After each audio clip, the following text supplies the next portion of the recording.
Gimme, trending na naman sa social media. Gusto akong patahimikin.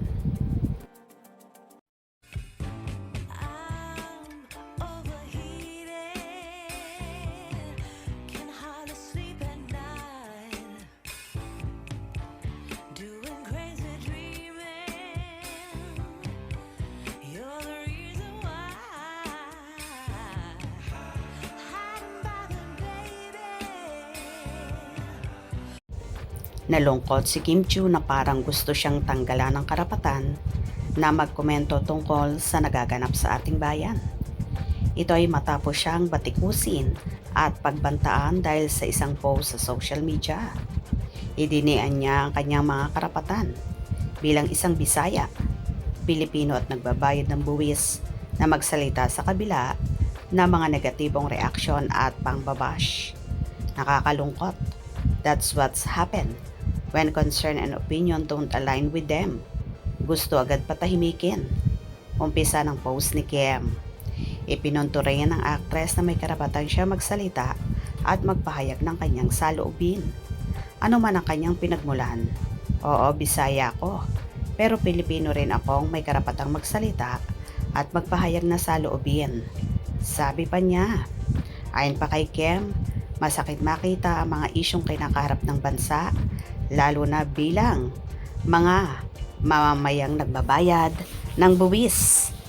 Masakit magbayad ng buwis tapos ganito ang nakikita natin. Hindi po tayo ang magkakalaban. Pare-pareho lang tayong mamamayan. Wala tayong kapangyarihang tulad nila. Kaya sana dili mo, mangaway uy. Murag mga bata naman. Ning uban ba? Kung unsa imong ganahan, edi okay. Ako mauman, ni ako ganahan. Pasagdi, sabi niya sa salitang Bisaya. Sa huling bahagi ng ibig sabihin ay hindi mo kailangang lumaban. Itong iba ay para mga bata.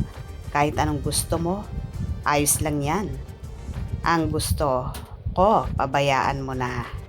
Isa nga si Kim sa mga agad nagbigay ng saloobin matapos ang parang drama presentation sa Senate building kung saan nagkaputukan at sinasabing di umano'y ginamit lang niyon upang makaalis si Senator Bato de la Rosa ng Senado.